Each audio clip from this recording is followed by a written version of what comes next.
नमस्कार बच्चों, मैं मिशन ज्ञान से रोहित नामा राजस्थान सरकार व वेदांता के सीएसआर इनिशिएटिव ई कक्षा में आप सभी का स्वागत करता हूं। बच्चों हम पढ़ रहे हैं आरबीएससी पाठ्यक्रम पर आधारित कक्षा 12 की गणित का 5वां अध्याय, जिसका नाम है बच्चों व्युत्क्रम, आव्यूह व रैखिक समीकरण। यानी कि जो हमने तीसरा अध्याय पढ़ा था बच्चों आव्यूह मैट्रिक्स, तो उसका इन्वर्स निकालना सिखाऊंगा मैं तुम्हें ना। यानी कि इन्वर्स ऑफ ए मैट्रिक्स पढ़ेंगे बच्चों, और हम क्या पढ़ने वाले हैं, लीनियर इक्वेशंस जो हमने 10वीं क्लास में पढ़े थे बच्चों, सरल रेखीय समीकरण, उनका सारणिक से आव्यूह से इस तरह से क्या संबंध होगा, किस तरह से आव्यूह से या सारणिक से हम समीकरण निकालेंगे, उनका हल करेंगे, बहुत सारी बातें अपन पढ़ेंगे ना। तो स्टार्ट हो जाए, बिल्कुल जीरो से हीरो लेवल तक पढ़ने वाले हैं। बिल्कुल जीरो से पहले अपन बेसिक कॉन्सेप्ट पढ़ेंगे, फिर तुम्हारी पाठ्यपुस्तक के अपन उदाहरण करेंगे, ठीक है। उसके बाद तुम प्रश्न करने के लिए एप्लीकेबल हो जाओगे। और यदि तुम मेरे वीडियो शुरू से देखते आ रहे हो पहले चैप्टर से, तो आप लोगों को पता है जब तक प्रश्नमाला के प्रश्न स्टार्ट नहीं होते तब तक आपको वीडियोस देखकर पूरे कंसेप्ट सीखने हैं, उनको नोट डाउन करना है। फिर जब प्रश्न स्टार्ट हो जाएंगे फिर आपको वीडियोस देखने की आवश्यकता नहीं है, पहले आप ट्राई करेंगे, उसके बाद फिर वीडियो देखेंगे। आपने सही किया तो भी वीडियो देखना है आपको संतुष्टिकरण के लिए, गलत किया तब तो देखना है बच्चों। तो स्टार्ट करें, आइए पहले आराम से एक बार पढ़ो बच्चों क्या लिखा हुआ है। व्युत्क्रमणीय आव्यूह यानी कि नॉन सिंगुलर मैट्रिक्स। बच्चों नॉन सिंगुलर मैट्रिक्स यानी कि व्युत्क्रमणीय आव्यूह क्या होता है, इसको पढ़ लो, फिर समझाता हूं एग्जांपल से। यदि किसी वर्ग आव्यूह का सारणिक जीरो के बराबर नहीं हो, यानी कि नॉन जीरो, तो आव्यूह ए व्युत्क्रमणीय आव्यूह कहलाता है। बस इतनी सी बात है। व्युत्क्रमणीय आव्यूह बच्चों क्या होगा, जिसका जब सारणिक निकाले तो जीरो के बराबर ना आए, है ना। उदाहरणार्थ इसका हम सारणिक निकालें, ध्यान से देखना, है ना। तो सारणिक निकालना आता है कि तुम्हारे को, ये 2 4 3 5। अरे भाई अगर तीसरी और चौथी प्रश्नावली तुमने ढंग से पढ़ ली तो अब तो निकाल ही दोगे, है ना। तो बच्चों क्या आ जाएगा हमारे पास, यहाँ पे मल्टीप्लाई करो, 5 दूनी 10 माइनस 4 3 12, कितना आ गया माइनस का 2। क्या जीरो के बराबर है क्या, नहीं है, तो is not equal to zero. यानी कि हम कह सकते हैं डिटर्मिनेंट इसका सारणिक का मान जीरो नहीं आता है, यह व्युत्क्रमणीय आव्यूह है। बात समझ में, छोटी छोटी बातें हैं ना। अब आपको क्या करना है, वीडियो यहीं पॉज कर दो, क्योंकि मैं पेज चेंज करूंगा, मेरी स्लाइड चेंज करूंगा। लेकिन आप लोगों को बच्चों क्या करना है, पेन को भी लेकर साथ के साथ बैठना है। आप जीके बिल्कुल नहीं पढ़ रहे हो कि पूरा वीडियो पहले देख लोगे बाद में समझोगे, hand to hand pen copy चला के आपको करना है। अब जैसे बात तो बहुत छोटी सी थी, देखो बच्चों एक्चुअली होता क्या है ना, ओरिएंटेशन डेवलप क्यों नहीं हो पाती, हम थोड़े से ज़्यादा ओवर कॉन्फिडेंस हो जाते हैं। अरे सर छोटी सी तो बात है, आगे समझ में, इसको क्या नोट डाउन करना, hand to hand note down करो। बच्चों मैथमेटिक्स में बातें चाहे आसान हो चाहे कठिन हो, अगर आपने पेन चला के उसको नहीं किया ना तो एग्जाम में आपका साथ बिल्कुल नहीं देगी। इस बात का बिल्कुल ध्यान रख लेना। तो hand to hand video pause करो, पेन चला के इसको लिखो, आगे बढ़ते हैं। अब चलते बच्चों सिंगुलर मैट्रिक्स, अव्युत्क्रमणीय आव्यूह। बच्चों व्युत्क्रमणीय आव्यूह क्या था कि डिटर्मिनेंट उसका सारणिक का मान जीरो नहीं होना चाहिए। तब क्या होगा, सारणिक का मान जीरो होना चाहिए, उसको क्या बोलते हैं बच्चों, अव्युत्क्रमणीय आव्यूह यानी कि सिंगुलर मैट्रिक्स। इसके लिए कमिटमेंट कर रहा है कि अव्युत्क्रमणीय है। चेक कर लेते हैं सर, आता है हमारे को सारणिक निकालना। इसका सारणिक का मान निकालें, 1 2 3 6, ठीक है।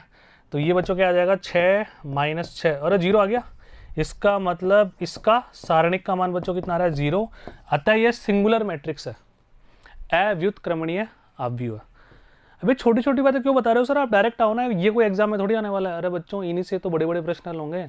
छोटी छोटी बातें, छोटे छोटे कॉन्सेप्ट मिलकर बड़े बड़े प्रश्नों में छोटी छोटी स्टेप्स की फॉर्म में आता है वो, है ना।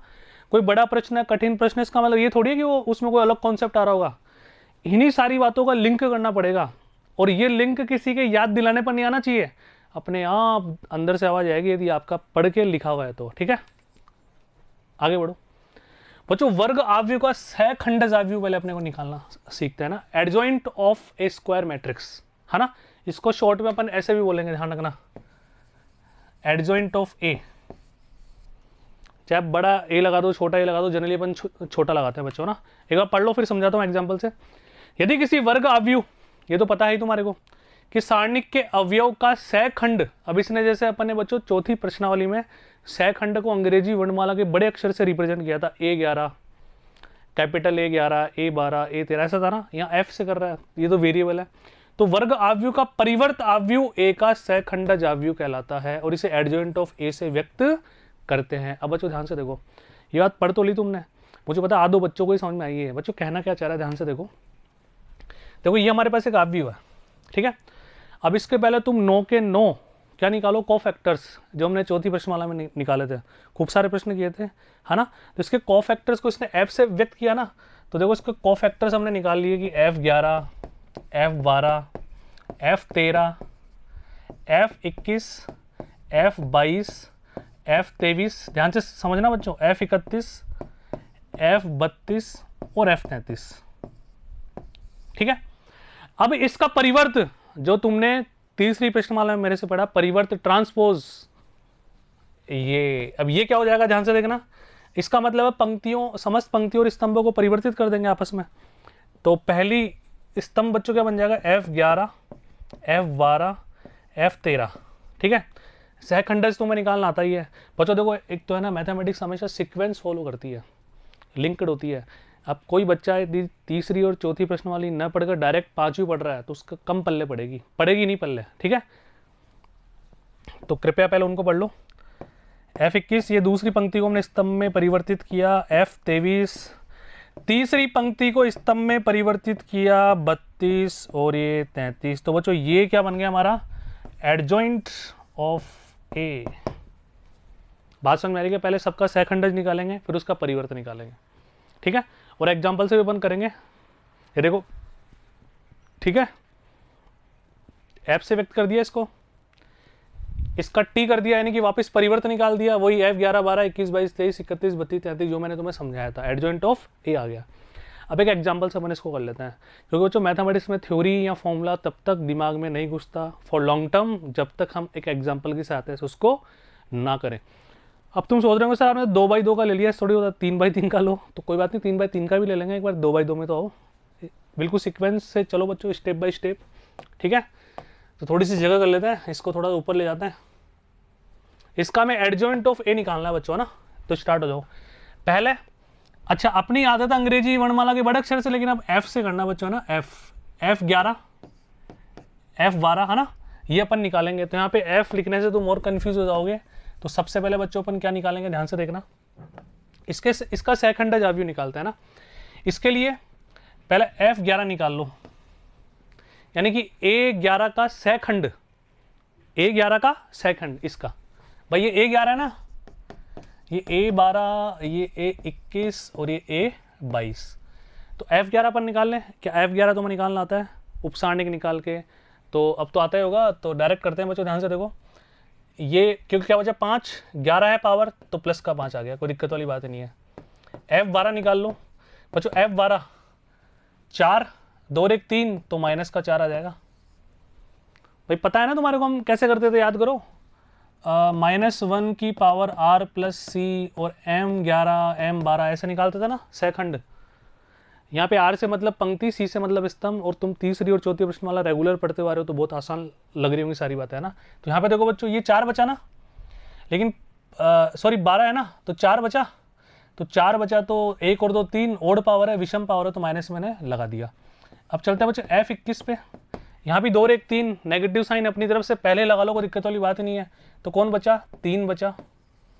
F22 2 और 2 4, समघात आएगी तो कोई दिक्कत वाली बात नहीं, आ गया हमारे पास 2, ठीक है।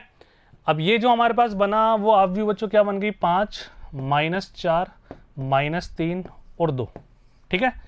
अब एडजॉइंट ऑफ ए अगर तुम इसके लगाना चाह रहे हो तो इसके टीवी लगाना पड़ेगा, क्योंकि इसका परिवर्त करेंगे वही तो आंसर होगा फाइनल। तो इसका फाइनल आंसर बच्चों हमारे पास क्या जाना चाहिए, बिल्कुल ध्यान से देखो सभी। फाइनल आंसर आ गया, एडजॉइंट ऑफ ए का सहखंडज अवयव हो जाएगा बच्चों 5, -4, -3। ये पंक्ति और स्तंभ को मैंने आपस में चेंज कर दिया, खत्म। 2x2 का कर लिया। अब तुम सोच रहे हो सर 3x3 का भी करके दिखाओ, है ना। तो आ जाओ बच्चों, नेक्स्ट एग्जाम्पल 3x3 का ही है। 3x3 का एक वर्ग अवयव हमारे सामने पेश है। तो लेट्स स्टार्ट। तो सबसे पहले जो तुम्हारे से मिस्टेक हो सकती है वो सहखंड निकालने में ही हो सकती है, तो वो तो आराम से निकालना है। चौथी प्रश्नमाला में बहुत बार बच्चों पर ने निकाला, ठीक है। वंस अगेन, तो जो सबसे पहले अपन निकालते हैं F11, करें स्टार्ट। तो उपसारणिक निकलने की कोई आवश्यकता नहीं, डायरेक्ट करें बच्चों, तो फिर साथ साथ चलना बिल्कुल आराम से, है ना। ये F11 का निकालोगे तो बच्चों दिस माइनस दिस, है ना। तो एक काम कर लेते हैं, वरना उपसारणिक निकाल ही लेते हैं, वरना कैलकुलेशन मिस्टेक हो सकती है। और जब 3x3 का अवयव हो तो हमें बिल्कुल भी स्टाइल नहीं मारनी, हमें उपसारणिक लिख के ही करना है, क्योंकि एग्जामिनर को भी तुम्हें वैसे दिखाना पड़ेगा, तुम डायरेक्ट नहीं कर सकते, है ना। तो आ जाओ, बिल्कुल मैं वैसे करता हूँ जैसे तुम एग्जाम में करना है। पहला देखो, एक और एक दो पावर है तो प्लस का साइन आएगा, तो माइनस का साइन कॉमन लेने की मुझे कोई आवश्यकता नहीं है। तो इसका बच्चों कौन बचा उपसारणिक, -1 और 1, ठीक है। पहले यहाँ पे इसको ऐसे ले लो बच्चों डिटर्मिनेंट के फॉर्म में, ठीक है, क्योंकि उपसारणिक निकालोगे ना तो ये आ गया 1 2 0 3 -1 1 4 6 और 4। अब आ जाओ ध्यान से, -1 1 6 और 4, कोई दिक्कत वाली बात नहीं है। बढ़े थोड़ा सा आगे, अब अपन निकालेंगे बच्चों F12। F12 का बच्चों कौन बचा, 3 और 1, 3 1 4 और 4, कोई दिक्कत वाली बात है क्या। दोबारा देख लो F12 का, ये 3 1 4 4, लेकिन 12 है तो बच्चों साइन कौन सा लगा दो, माइनस का लगा दो, क्योंकि 1 और 2 3 पावर विषम हो जाएगी ना। F13 1 और 3 4 प्लस का ही रहेगा, तो ये बच्चों क्या बचा, 3 -1 3 -1 4 और 6। ये लीजिए बच्चों, पहली पंक्ति हमने कंप्लीट कर ली। चलें अगली पंक्ति पे। अगली पंक्ति का मतलब है यहाँ पे लिखते हुए चलते हैं बच्चों, इसका तो साइड में आ जाएगा F21 तो माइनस का साइन आएगा बाहर, क्योंकि 2 और 1 3 पावर विषम है। तो F21 से तात्पर्य कौन बचा, 2 0 6 4, 2 0 6 और 4, ठीक है। F22 की बात करते हैं, ये बीच में प्लस का साइन बना लेना आराम से, तो 1 0 4 4 1 0 4 4। चलते हैं बच्चों F23 पे, ठीक है। और F23 की अगर बात करें तो ये लीजिए 1 2 4 6 1 2 4 6। दूसरी पंक्ति समाप्त हुई। चलते हैं तीसरी पंक्ति पे, है ना। तीसरी पंक्ति F31 बच्चों, F31 अच्छा 2 और 3 5, तो इसका मतलब माइनस का साइन। भाई एक साथ करके बाद में लगा लिया करो, हैबिट रखा करो, यहाँ तो पहले लगा लिया करो, यहाँ एक साथ बाद में लगा दिया करो। F31 पे चलते हैं, ये रहा 2 0 -1 1 2 0 -1 और 1। F32 पे चलो, ये लीजिए बच्चों 1 0 3 1 1 0 3 1। अब चलते हैं F33 पे, F33 पे 3 और 2 5 माइनस का साइन लगा दो, 1 2 3 -1 1 2 3 माइनस का 1। अब आ जाओ बच्चों, तो लेट स्टार्ट। सभी बालक एक बार वीडियो पॉज करके खुद से लिखो, ठीक है, जब तक मैं कंप्लीट कर देता हूँ। ये बच्चों कितना आ गया, ध्यान से देखना, -4 -6 -4 -6 -10। आगे बढ़ो, 4 3 12, 12 में से 4 गया तो 8 और -8। नेक्स्ट 6 3 18, 6 3 18 बच्चों, 18 आएगा ना, 6 3 18 और माइनस क्या हो जाएगा, प्लस, तो 6 3 18 और 4 22। ये लीजिए, कोई दिक्कत वाली बात ही नहीं है। चलते हैं दूसरी पंक्ति पे। माइनस का साइन पहले से, तो 4 दूनी 8 8 -0 8 और -8, ये लो -8 आ गया। नेक्स्ट बच्चों यहाँ पे आ गया 4 -0, तो केवल 4 बचेगा। यहाँ पे आ जाओ, माइनस का साइन लेना पड़ेगा, तो 6 -8 6 -8 माइनस का 2, पहले से माइनस है तो प्लस का 2। ये लीजिए लास्ट एंड फाइनल पंक्ति पे आ जाओ, 3 और 1 4 2। बच्चों यहाँ पे देखो F31 को दोबारा लिखो एक बार। F31 यहाँ से होगा ना, तो 2 0 -1 1 -1 है यहाँ पे, है ना। समझ जाओगे, कलर चेंज हो गया, कोई फर्क थोड़ी पड़ेगा ना।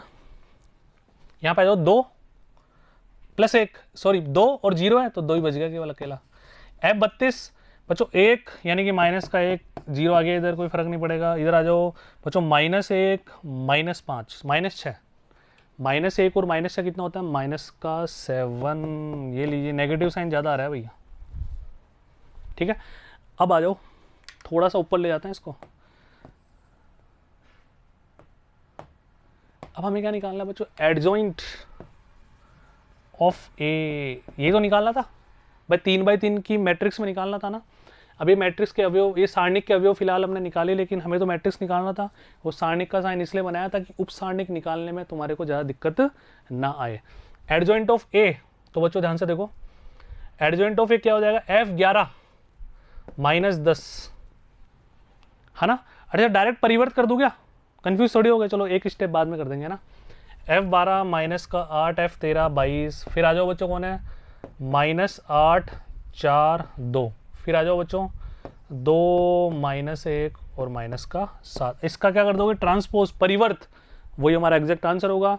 तो क्या सभी बच्चे अपने आप कर सकते हैं क्या परिवर्त?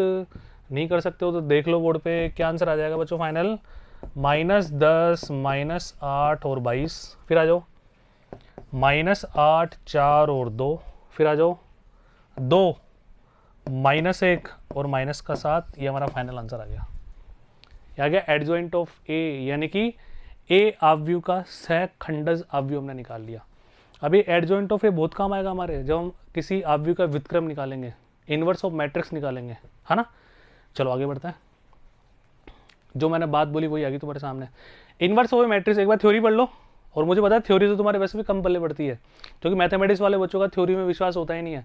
एग्जाम्पल से करेंगे, लेकिन बच्चों एक बार थोड़ा कॉन्सेंट्रेशन से पढ़ो, मजा आएगा, बहुत आसान है। देखो क्या कह रहा है, यदि ए किसी भी क्रम का, बच्चों पढ़ो अपने आप पढ़ो, यदि ए किसी भी क्रम का एक वर्ग आव्यूह हो, वर्ग आव्यूह होना चाहिए ना, बी भी उसी क्रम का एक अन्य वर्ग आव्यूह, तो इस प्रकार ए बी दोनों को मल्टीप्लाई करें तो आई से मतलब समझते हो इकाई आव्यूह है ना, या बी ए दोनों इकाई आव्यूह को बराबर हो तो आई इस प्रकार का इकाई आव्यूह है, तो आव्यूह बी आव्यूह ए का व्युत्क्रम कहलाता है, तथा इसे ए इनवर्स से व्यक्त करते हैं। ठीक है, आता है बी बराबर ए इनवर्स, भाई बात तो एक ही है ना, ध्यान से देखो, अगर ए बी इक्वल टू आई है तो बी का मान क्या हो जाएगा, ये इधर जाएगा। ठीक है, तो ए इनवर्स आ गया ना अपने आप ही। अब यहाँ पे देखो बी की जगह हमने क्या लिख दिया, ए इनवर्स, तो ए इनवर्स बराबर आई, और ए इनवर्स ए सम्मित संबंध हो गया बच्चों। ठीक है, तो देखो यहाँ पे क्या बोल रहा है, आव्यूह ए को बी का व्युत्क्रम भी कह सकते हो, जैसे हमने बोला ना कि बी ए का व्युत्क्रम है, तो हम बोल सकते हैं ए बी का व्युत्क्रम है। अर्थात ये दो आव्यूह ए तथा बी इस प्रकार हैं, ए बी बी ए आई, तो आव्यूह ए तथा बी परस्पर व्युत्क्रम कहलाते हैं। छोटी सी बात है, पढ़ ली तुमने, वीडियो पॉज करके नोट डाउन कर लो एंड टू एंड, जब लिखोगे ना दोबारा तो समझ में आ जाएगा, है ना। बच्चों 5 प्रमेय है, ठीक है, एग्जाम के पॉइंट ऑफ व्यू से इंपॉर्टेंट भी होती है, एक बार फटाफट से पढ़ लो, फिर इन पर अपन एक्सप्लेनेशन देंगे। एक वर्ग आव्यूह ए के व्युत्क्रमणीय होने के लिए आवश्यक एवं पर्याप्त शर्त है कि ये 0 नहीं होना चाहिए, ये तो हमने स्टार्टिंग में भी पढ़ लिया, है ना। बच्चों ध्यान से देखो, किसी भी मैट्रिक्स का इनवर्स निकालने के लिए सबसे पहला जो फॉर्मूला हमारे काम आने वाला है ना, एडजॉइंट ऑफ ए और डिटर्मिनेंट ऑफ ए। अब दुनिया में कहीं भी मैथमेटिक्स के किसी भी फॉर्मूले में बच्चों, जैसे अपन बोलते हैं ना कि tan थीटा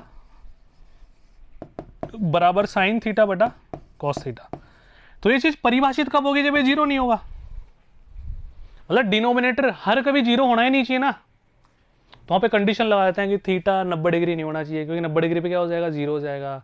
जैसे हम कोई फॉर्मूला बोलते हैं जनरली, किसी जगह मान लो एक प्रश्न है x + 1/x बराबर 2, तो कुछ भी पूछ ले तो हम क्या बोलते हैं, साइड में ऐसे लिखा होता है x is not equal to 0, यानी जब भिन्न में बटे में संख्या हो ना, तो नीचे वाला कभी 0 नहीं होता, क्योंकि नीचे वाला 0 हो जाएगा तो अपरिभाषित हो जाएगा, और जब अपरिभाषित नहीं होगा तो फर्दर क्वेश्चन क्या खाक बनेगा। तो यहाँ पे देखो ये नीचे आ रहा है ना, तो यहाँ पर एक कंडीशन लगानी जरूरी होती है, ये 0 नहीं होना चाहिए। तो सबसे पहले हम क्या देखते हैं बच्चों, यदि प्रश्न में पूछे किसी आव्यूह का व्युत्क्रम निकालो, है ना, तो उस समय सबसे पहली जो कंडीशन है, हमें उसका डिटर्मिनेंट यानी कि सारणिक निकाल कर देखना चाहिए। मान लो वही 0 आ गया तो हम बोल देंगे इसका व्युत्क्रम संभव नहीं है, अगर वो 0 नहीं आ रहा तो फिर हम निकालेंगे। तो पहली बात क्लियर है। ए तृतीय क्रम का एक वर्ग आव्यूह हो तो बच्चों ये सब चीजें अपने काम आएगी, तुम इनको प्रूव भी कर सकते हो खुद से एग्जाम्पल ले लो। एक 3 कोटि का एक वर्ग आव्यूह ले लो, जो अपने थोड़ी देर पहले भी किया, ये वाला ले लो, ये वाला कहाँ गया, ये वाला, क्या फर्क पड़ता है, खुद से करना, ठीक है, ले लोगे अपने आप। अब ये लेने के बाद ये निकालो कि उस मैट्रिक्स को एडजॉइंट ऑफ ए से गुणा करो, फिर इसका डिटर्मिनेंट निकाल के I3 यानी कि 3 कोटि का वर्ग आव्यूह 1 0 0 0 1 0 0 0 1 से के बराबर आ रहा है क्या ये भी बराबर आ रहा है क्या, ये खुद से करने वाली बातें हैं, है ना। ये सब बातें जहां जहां काम आएगी अपन लिंक करते रहेंगे। प्रमेय नंबर 3, प्रत्येक व्युत्क्रमणीय आव्यूह का व्युत्क्रम आव्यूह अद्वितीय होता है। बिल्कुल सही बात है, यूनिक होगा भाई, 2 आंसर तो कभी आ ही नहीं सकते ना।